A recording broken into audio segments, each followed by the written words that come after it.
And now, welcome back to another action-packed episode of Square State Sandlot. Got Kyle joining me, and I'm your host, Bill Montoya. Got quite a few things to talk about, but the main topic of today will be a topic that's a little sore for Kyle, but my Golden State Warriors are, for the fourth time in 8 years, NBA champions once again. I know you're super excited about that, Kyle. So, what did you think about the series? And we'll go from there. First of all, I'm perfectly happy with Golden State, all of them but one winning. So, I mean, good for Golden State. I just wanted to be right 2 years in a row. That would have been glorious picking the champs 2 years in a row. But with that being said, I think Boston played a good series, but in the end, it did kind of work out, I guess, how you would expect. Golden State just offensively just outdid them. That's all there is to it. Tatum obviously had a down series.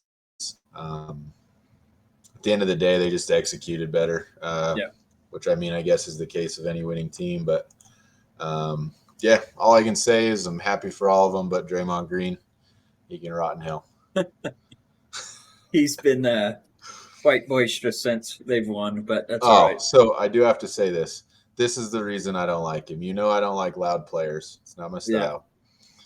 That Boston shirt that he wore, did you see that? Yeah, the one where it was with all the counting down to titles 18 and banners. Yeah.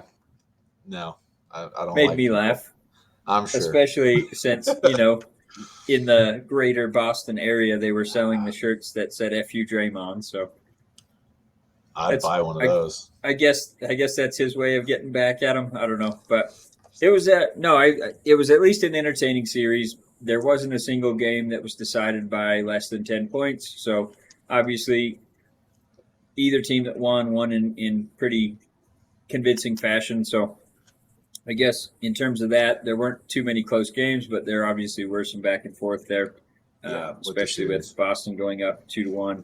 And then obviously the Warriors just getting it done. And I think a lot of that comes with playoff experience and just being there before, knowing what it's like.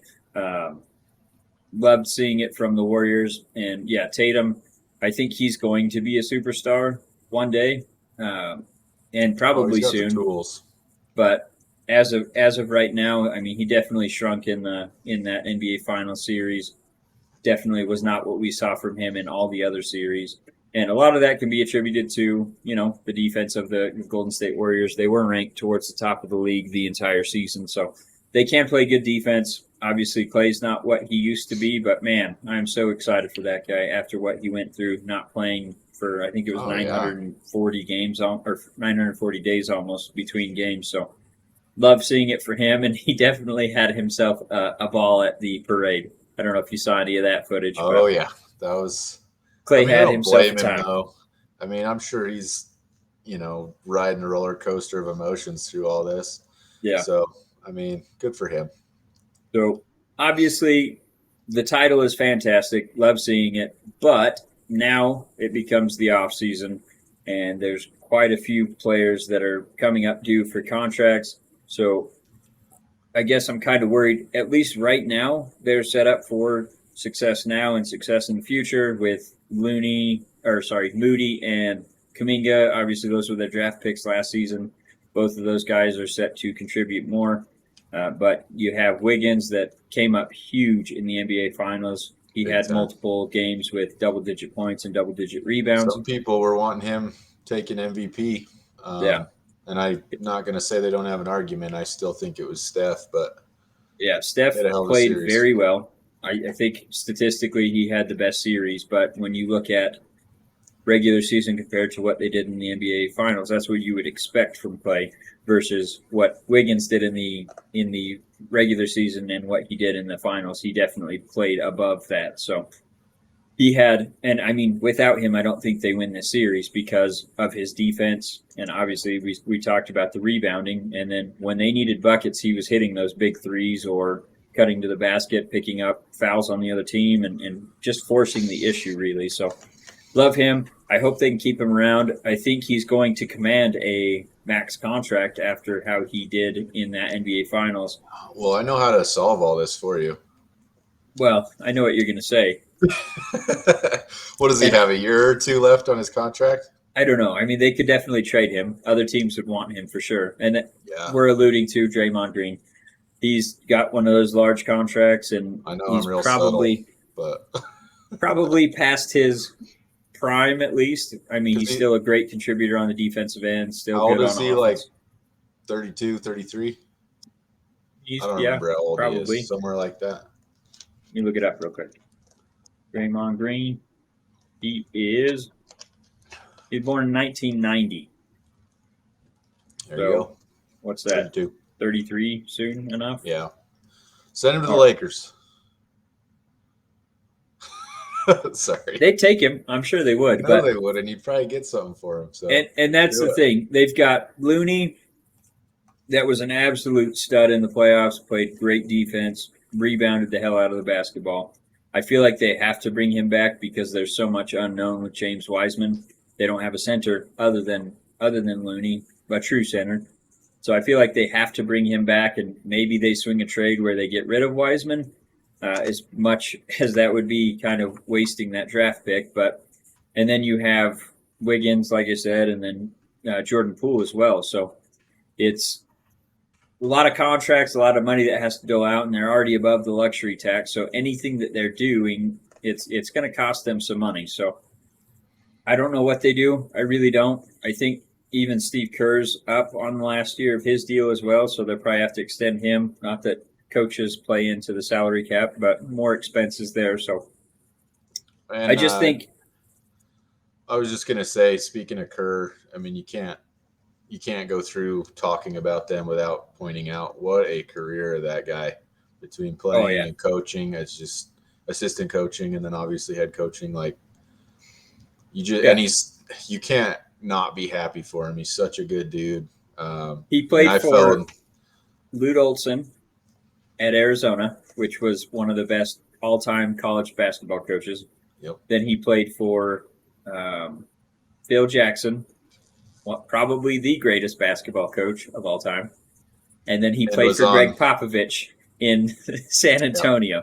So, like, He's everywhere Steve Kerr has gone, he's seen greatness and picked up. Obviously, he right. played with Jordan, played with Scotty, Well, and I played was with gonna say, Duncan. I'm not directly saying anywhere Steve Kerr goes is going to be, It is. but it's happened. Not every player could say they've been part of this many amazing teams, whether it's playing or coaching. So Yeah. I fell in love with him during the '90s. Obviously, everybody our age probably did. He was such Yeah, a fun player with those guys. he was the only Chicago Bull that I liked, and that's because I've always had a soft spot for those 3-point shooters. Like Oh yeah, Jason Richardson from the Warriors was my favorite player for sure. And he could do both. He was a great 3-point shooter, and he would just slam home some what's crazy 360 what's dunks. funny But about those three shooters? Reggie Miller, loved him too. Seeing Reggie is one of my all-time favorites. Did a little more shit talking than I would prefer, Yes, and he by a did. little I mean a lot. But his jump shot, the way he forced separation, one of my all-time favorite shots. But as far as the 3-point shooters, the one thing I think is funny is back then, like a Steve Kerr was like, I mean, he was a tool guy. Like he had that role and that was it. And the league has developed so much into these, three shooting game that it's just funny because he would have been, I think, an even bigger role in Yeah, today's league. for It's sure. just weird that he was, now he's coaching a team where the 3-point shooting is such a fundamental part of what they do. Yeah, I mean, I he don't would know. have I been just a love Steve Kerr.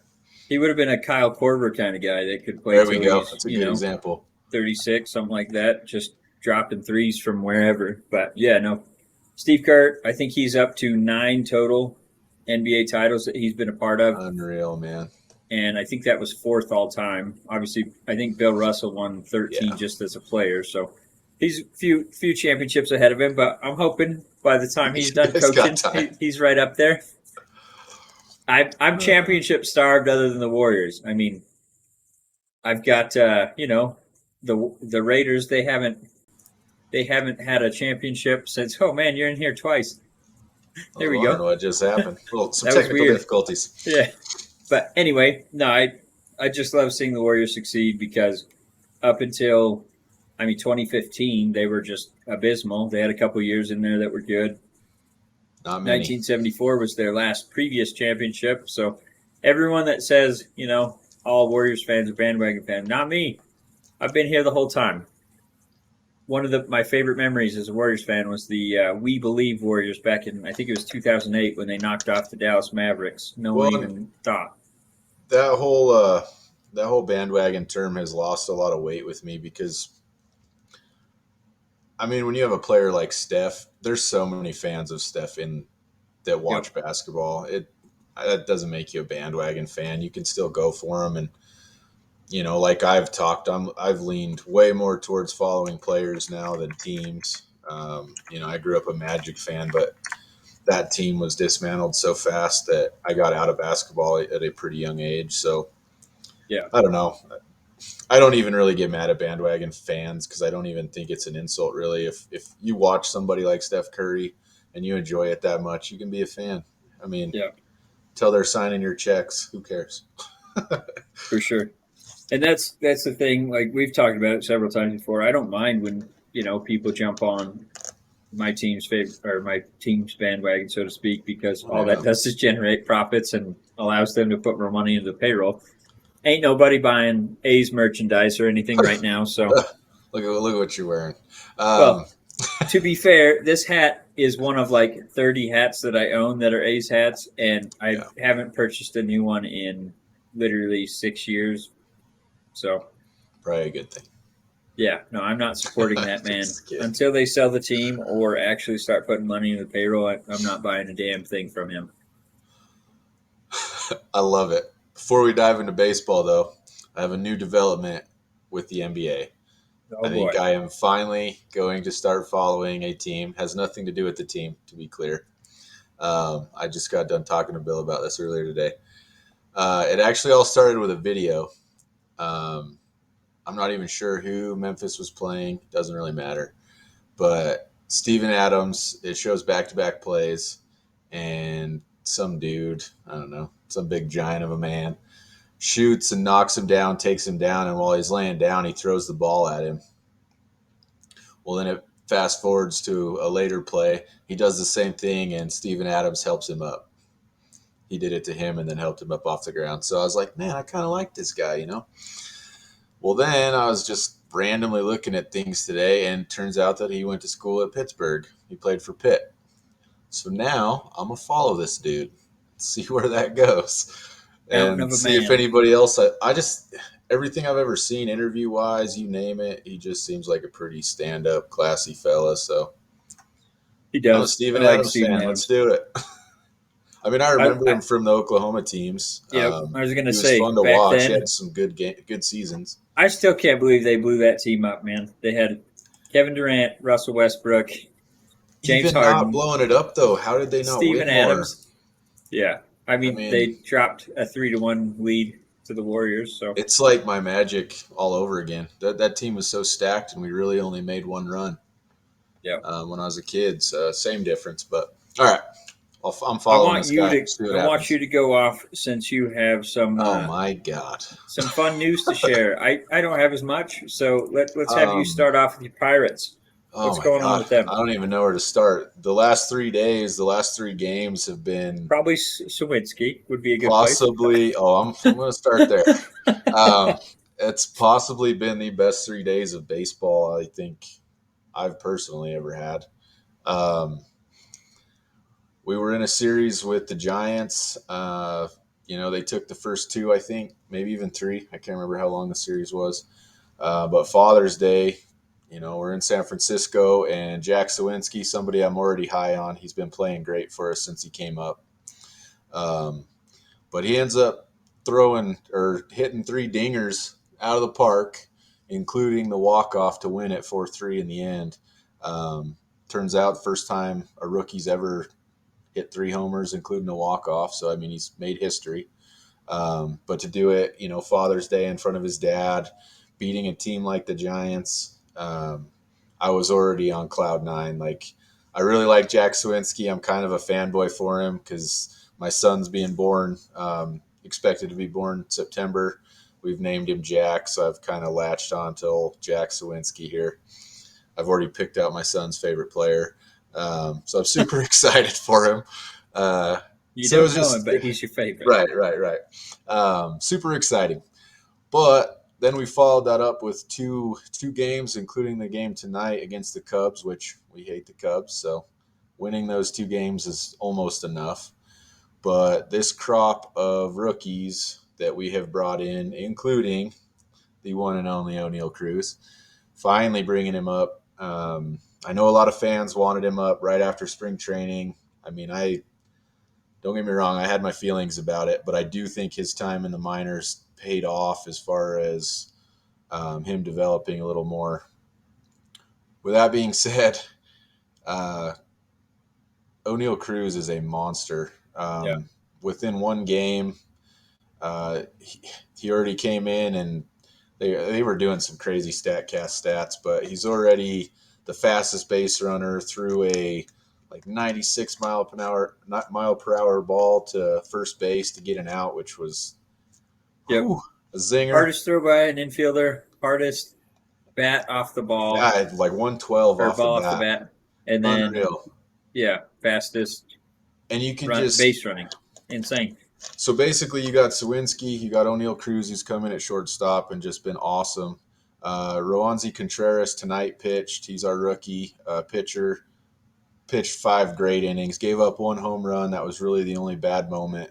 We ended up winning 7-1 tonight too. And then the really fun surprise is Bly Madris. And I'll give a little shout out about him here in a second, but he's playing outfielder for us. And he has made 2 unreal sliding catches. He hit his first home run tonight. Like literally everyone we have called up has come up and just, I mean, Cal Mitchell, even Diego Castillo when he came in earlier part of the season. All these young guys, this is what we were hoping was going to happen at some point as Pirates fans. So to see them coming in, making these impacts, it's just really special. It's exciting. I'm not saying it's sustainable. I'm not saying we're going to go on a tear and chase the pennant. I'm just saying to see what Ben Sherrington was doing and to see it actually come to fruition a little bit here is pretty exciting. But a fun note about Bly Madris, Trent Williams, who we had on a couple pods ago, his wife, Mackenzie, actually went to school with him at Mesa in Colorado. Yeah. So they've been blowing up my phone a little bit, talking to me about him. They were excited for him to play, so they watched that first game, and then they were busy tonight. But I was texting them about his homer, and so it's just kind of fun, kind of cool that it was kind of like Killebrew for you with the Steelers. Yep. It's just kind of small world and kind of neat, and he was like a cherry on top because he wasn't even somebody I was really following that much until about a month ago when he started killing it down in the farm system. And obviously it's translating so far. So I don't know. I think the time is finally here. We'll see what the rest of the season looks like, but maybe we're competitive next year for, at least the Central, see what happens. And then the biggest thing that I want to see from here now is what we do with our vets, because we have Jake Marisnick and Ben Gamble in the outfield that have been injured. I don't know where you put them now because the young guys are playing so good. I hope we move them, see what we can get. We got a couple pitchers, a couple infielders, and then Kevin Newman at shortstop. We have to move him. I don't even care what we get for him. You cannot put him back at shortstop now. It's not an option. Yeah. So I don't know. I hope we get some more out of these vets because I don't think we're going to have the draft spot that we were thinking we might have this year. We're hanging out middle of the Central, so I'm hoping we can build on it. I don't, like I said, I have no delusions of grandeur that we're going to go push for a pennant or anything, but I think we're going to be competitive in the second half. Yeah, I don't think it would be a huge leap to say that you guys could at least be in for that, maybe that wild card. Well, it's early enough. It's absolutely possible, but this is a 3-game stretch. I'm trying not to Yeah. put too much into it yet. It's obviously been amazing. Beating the Cubs 12-1 and 7-1. As a Pirates fan, that just feels so good. Yeah. And then I know you were happy about us beating the Giants. That Oh, string for of sure. games, if we can just keep any of this momentum going, it's just going to be a fun season. And I'm on a rant at this point, but the last thing I'm going to say is if you watch a Pirates game right now, this is what baseball is all about. This group of guys, granted, they've been together since, Altoona.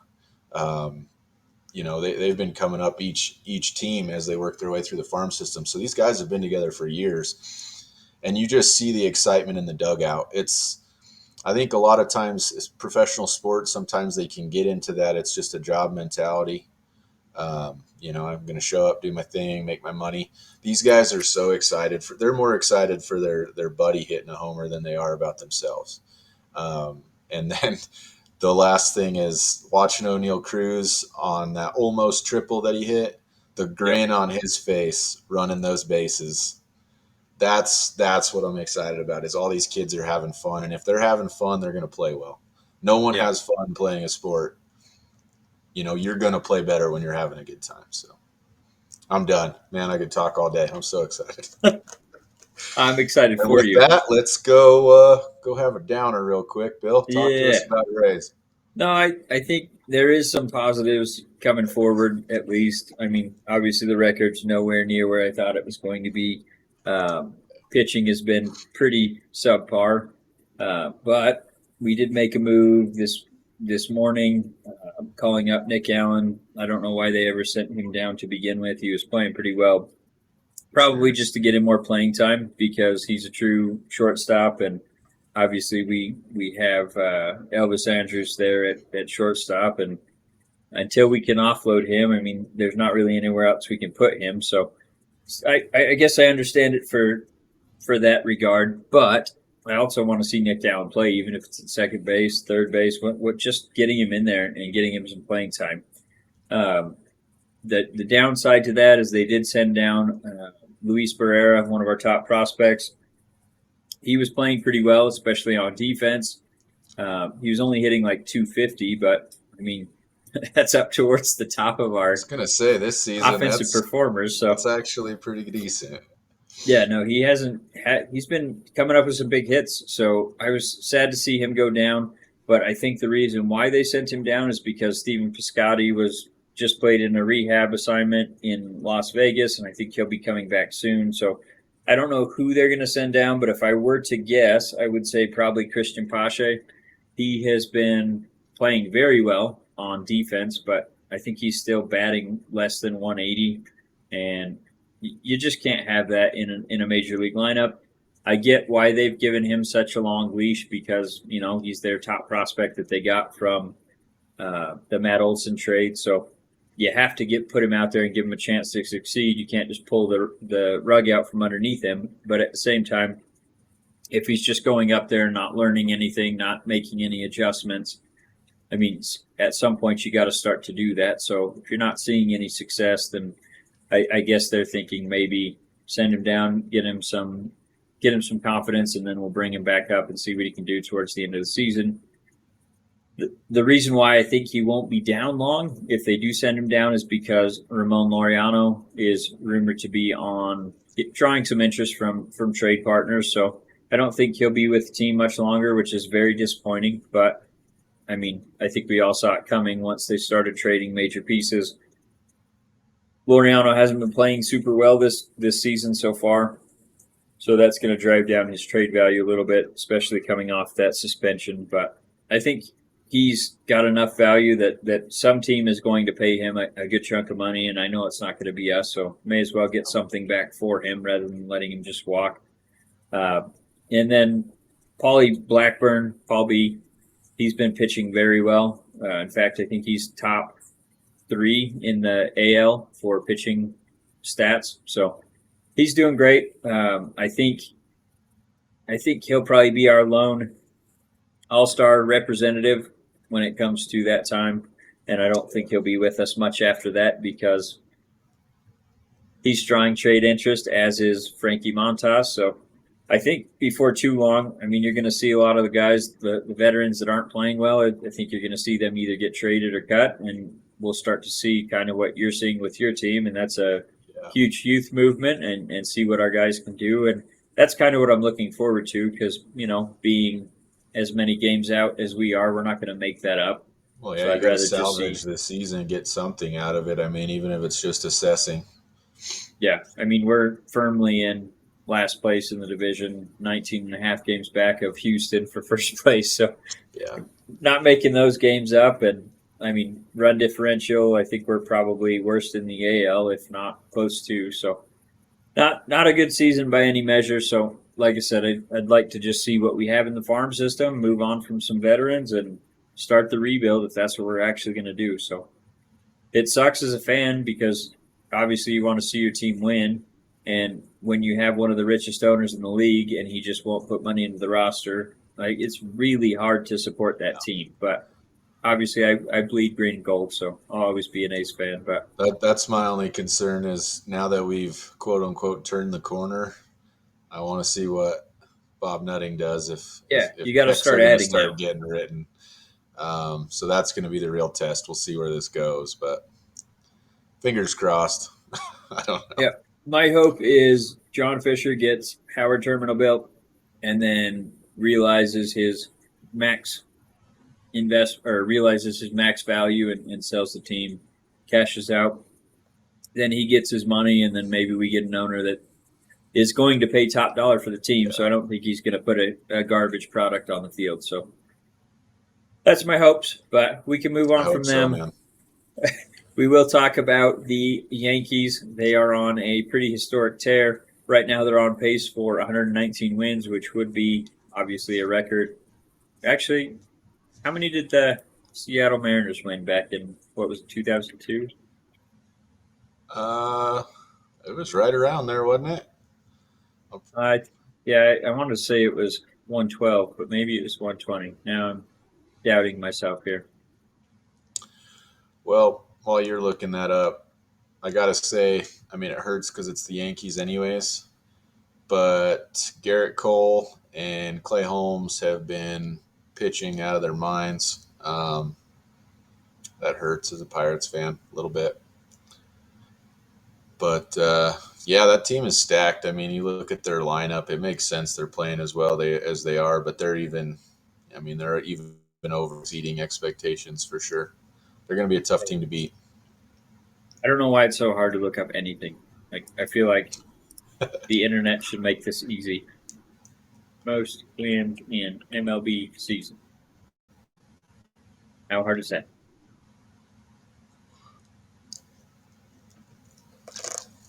Come on. Seattle Mariners 116. There we go.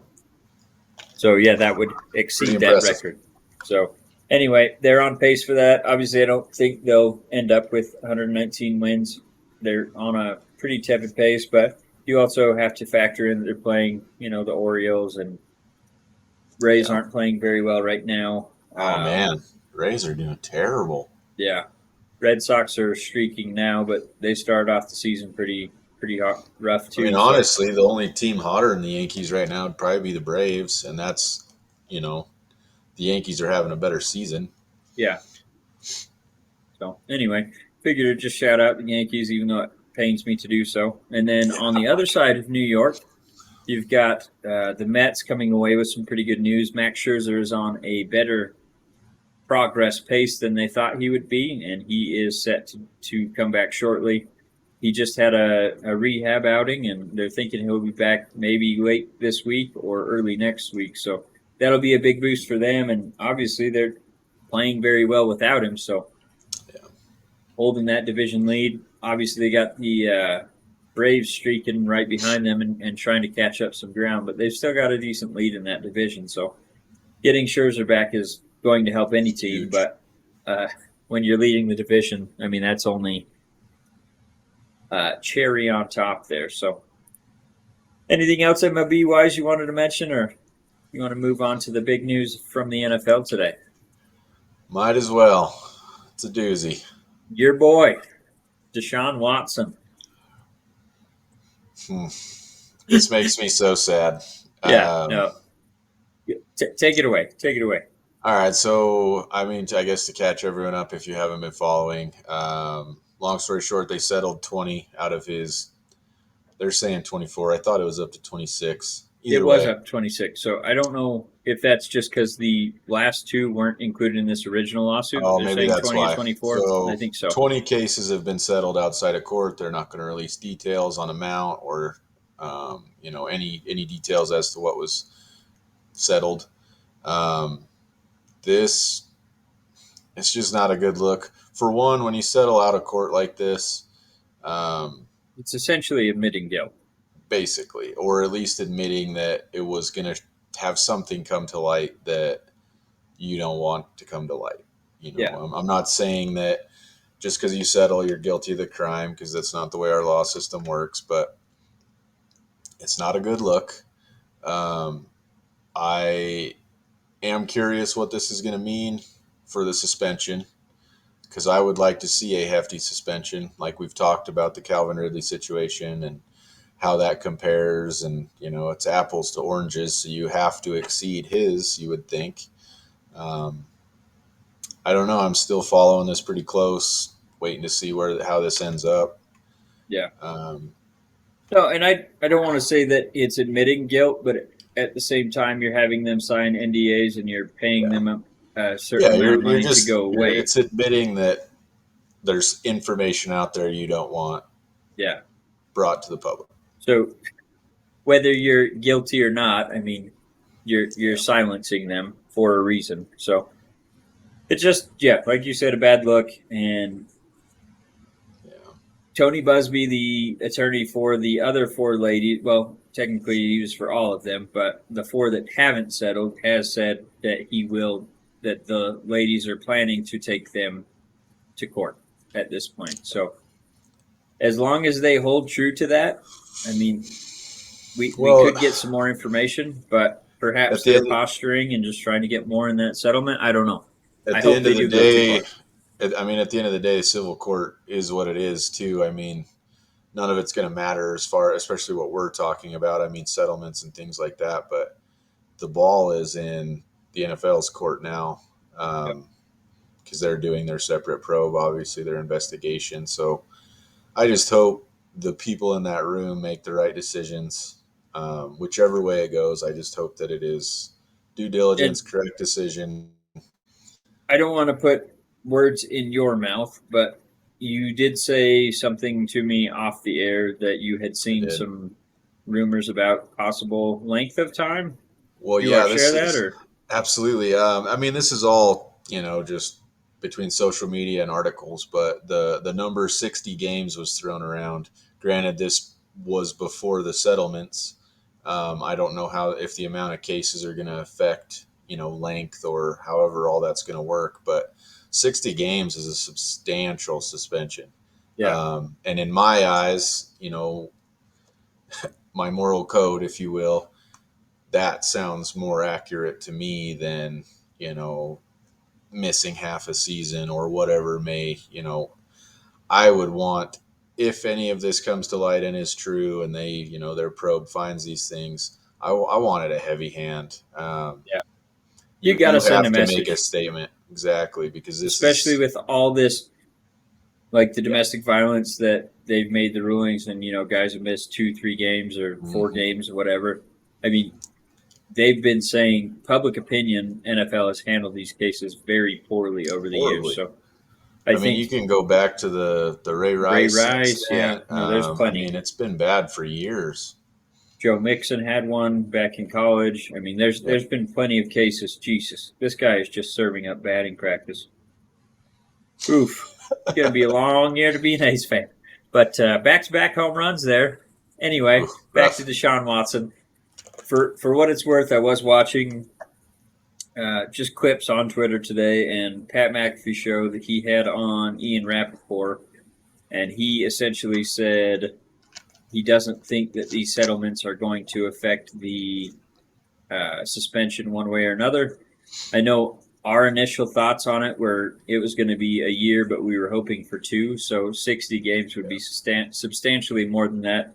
At this point, you would be, I mean, if it's 2 years, that's 34 games. So obviously, they don't count the playoffs. Not that I think the Browns are going to make the playoffs, but Well, and that's what it comes down to for me. That's always going to be what bothers me is, he just gave up 3 tanks in a row. 3 tanks in a row. oh no. Jesus. Our Um, bullpen is awful. the problem here is when you become a player in these leagues, whether you signed up for it or not, you are an ambassador, and that's why the NFL has got to set a precedence here. If these things are true, if they're violating the codes of conduct, um, I mean, you have to draw a line in the sand for the future because you already have a lot of young guys that get away with quote unquote murder. Um, Or I in mean, Ray Lewis's case, actual murder. um, I mean, they just need to put their foot in the ground and say, look, this is how we're going to handle it moving forward. We cannot nickel and dime these suspensions. It has to be severe.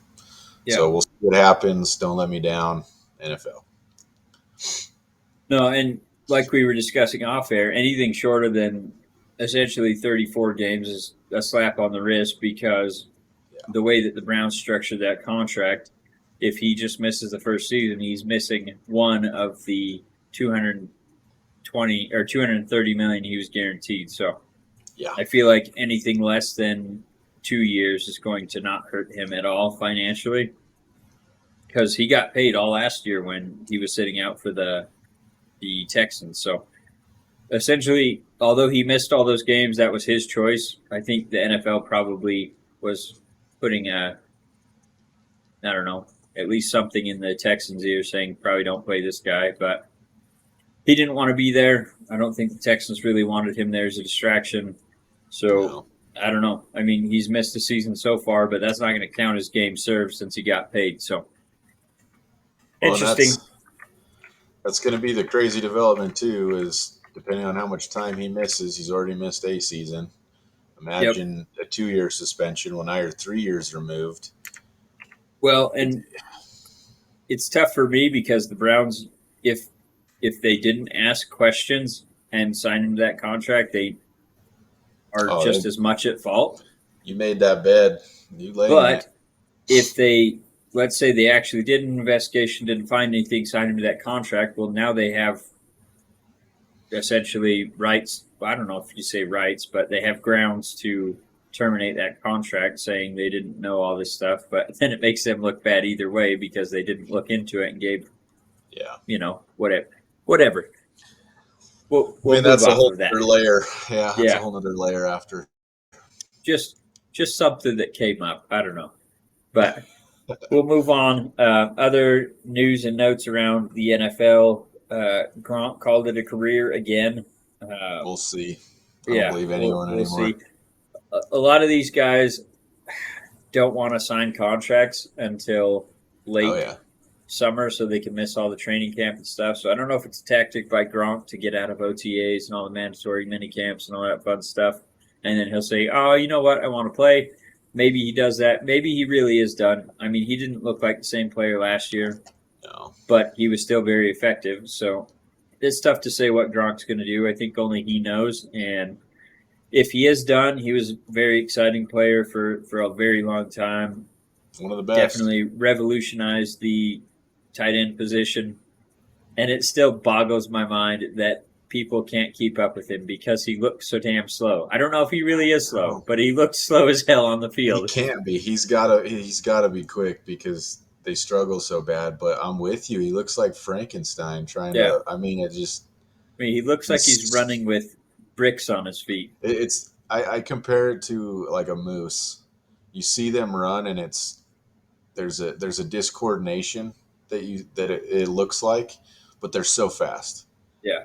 Um, it's just I'm with you. It always used to frustrate me because it'd be like, how are you It's not like, you keeping up with can't this cover guy? that guy? I Like, could look at him cover that run. guy. It's like, okay, well, he's 6'5", 250 pounds, and Yeah, probably faster than me, you look but at he the doesn't look ground he like it. covered. Right. Yeah. Yeah, but anyway, congratulations to Gronk if it's truly the end. if it's not well played on getting out of those mandatory mini camps and for OTAs. sure. And then just one other note I wanted to mention about, I guess there's two notes, but about the Raiders specifically. And Ndamukong Suh put on Twitter today This is interesting. that the Raiders would be fun to play for. And of course, I don't know if you know Raiders Twitter. I definitely know them. They are a hot and cold group. Oh yeah. So when you get them going, oh man, they run pretty Well, hot. that's what I mean. As soon as I saw the post, I was just like, "Here we It's like go." walking into a hornet's nest, man. Um, Everyone was going nuts. Oh my god, we got to sign this guy. Come on, everyone, so recruit him. We've so got I to get gotta him on. ask because he's probably going to be wanting like I don't even know 6-7 mil contract. I don't even know. It's going to be a substantial, probably 1 year contract. See, and I don't even think he'll command that much. As late as it's getting into the season, his options are pretty limited. So I would say take care of Waller first. If you can get Williams, and then number two on my priority list for remaining free agents would be Ndamukong Suh. I think he can absolutely make a difference on the interior of Well, that defensive line. that answers my question because that's basically what I was going to say: is throw the contract amount out. Yeah, That's no, somebody else can figure that out. Did you want him? And obviously, yes, it sounds like yes. because even at his age, and he still makes an impact. He's a He's a terror on the monster. interior. I mean, he eats up two guys by himself. I mean, he's I not mean, Aaron Donald, but no, but Crosby will be the happiest man yeah. alive if Are you you put kidding that me? boy in the If you middle. compare Chandler Jones, Max Crosby, and then you have Ndamukong Suh in the middle, I don't care who you have as the other lineman or Yeah, you rushing could put me outside there, linebacker. and you're going to be fine. They're going to make an impact along with all three of those guys. So I yeah, no, hope I you do think it. I I really really hope do. we do too, especially if we're going to roll with Leatherwood at right tackle and we can't sign Williams, then yeah, and And Ndamukong Suh would be my number two free let's agent. just take care of the elephant in the room. His mentality fits you guys, or at least Yeah, your teams of the past. He has that although he's nasty. always gotten on my nerves with his antics, but Yeah, he can hey, get pretty wild, but he also is a mauler, man. I mean, he's just nasty. if Which he's in doing a that shit for lineman, my team and yeah, then it's okay, contributing, right? I'll look past it. Oh, jeez. But no, Isn't that the yeah, truth? for sure. I would love to have him on the Raiders. I think, He's a like I said, stud. he would make an impact and just be a beast along that off or defensive line. So, and he's really good at disrupting quarterbacks, which we have a couple good quarterbacks in our conference, maybe four of them, That's what I've heard. or not conference division, but yes, a lot of them in the division or conference as well. But Speaking uh, of quarterbacks, yeah, one last note on the NFL, and that is that our boy Josh Allen is set to appear on Thursday's episode of Bussin' with the Boys with Will Compton and Taylor Lewan, and George Kittle will be joining them. They're all in Nashville right now for Tight End U, which basically George Kittle and other top flight tight ends get together and share their techniques with um, collegiate athletes. They share it with high school yeah, guys from the local area, whatever. They're doing things to help extend the tight end craft for all those guys and just sharing their knowledge. Nick Allen, 2-run home run, first game back in the majors. Boom. leave him up there. But anyway, Um, everyone tune in to see Josh Allen because I'm sure it's going to be a banger with I was Will just gonna Compton. say, if you haven't watched Bussin' with the Boys, it's a hoot, anyways. Yeah, Josh Allen's a character. George Kittle is an absolute character. they're all good. It's going to be, It's yeah, gonna it's be an probably going to be an interesting all episode. timer. So Yeah, I'm excited to hear it. So anyway, that was a little early birthday present for me because he wasn't supposed to be on initially. It was supposed to just be George Kittle, but somehow they got Josh on. So I'm excited to hear that. But everybody wants to kick it. He's a good and guy. then you have Yeah, kick Stanley us off. Cup final. To end our pod here, just a little update. Stanley Cup Finals. Um, Colorado fans, I'm sure you're really pumped with where your Avs are sitting right now. Colorado Avalanche actually went up 2-0 in the series. The second game being a 7-0 blank. of the Lightning, which I loved seeing. I absolutely hate Tampa. But Tampa turned it around, and I think they won 6-2 this last game. I can't remember the final score, but it's a pretty good response, obviously, after getting drubbed by them. So 2-1 going into tomorrow night. I hope the Avs take the next two, though, because I just don't like Tampa. And the other side of it is, let's just face it, the Avalanche are playing fun hockey. It's exciting to watch. I actually really like the way they utilize their defensemen. It's a lot like we used to with some of our Stanley Cup runs. Makar is just unreal. He's an amazing defenseman. Won the Norris Trophy, I believe, that came out today. I don't know, man. If you haven't watched hockey, this is a good time to get in. Obviously, the Stanley Cup has a lot more coverage, but Colorado is putting together some pretty impressive hockey right now. So, yeah, I got to watch the end of the first game. Haven't been able to tune in for the last two, but I hope the Avs can keep it up and close that baby out. Especially since that would be 3 in a row for Tampa Bay if they won yeah, another we one. can't have that. Well, it'd be Yeah. it'd be 2.5 because Yeah, the last one COVID season don't really count, or at least that's my opinion. And if we'd have won it, it would have counted. Let's be clear. But no, that's it, I guess. Coming down to the wire for NHL. Season will be over here pretty quick. Yeah, it's kind of a sad point in the season. I mean, Alexis asked me, "What are you going to do now that basketball's over?" Because it's been get home from baseball games, turn on the NBA game, and watch the end of that, and then get ready for bed, go to bed. So that's kind of been our routine for the last month or two. And yeah, now that basketball's over, I've got baseball, but the A's are not playing well, so it's kind of been a tough watch. But I'm catching some of your Pirates games as I can, and at least they're playing some pretty competitive baseball, even when they're not Absolutely winning. So exciting. I mean, that's at the end of the day, it's exciting to watch. So I welcome anyone. You can start following the Buccos. yeah, It's a good time. like you said, me and my boy Dallas Braden are going to take our talents to Pittsburgh for now. Oh, We'll I check love back in Dallas. Oakland I next love season. that guy. He is the funniest human being, I He swear. is. But anyway, I think we'll call it a pod here. We just hit 10 o'clock, so Perfect. we'll get this posted tomorrow morning. And hope you guys enjoyed. If you have any questions for us, if you have any feedback, if you want to come on, get a hold of one of Absolutely. us. We'd love to talk sports with you. If you have something you want to talk about that's not sports, We'll and even you want take to come on, input. What are we yeah, doing wrong? What are we doing yeah, right? We want some for sure. interaction here. Let us know.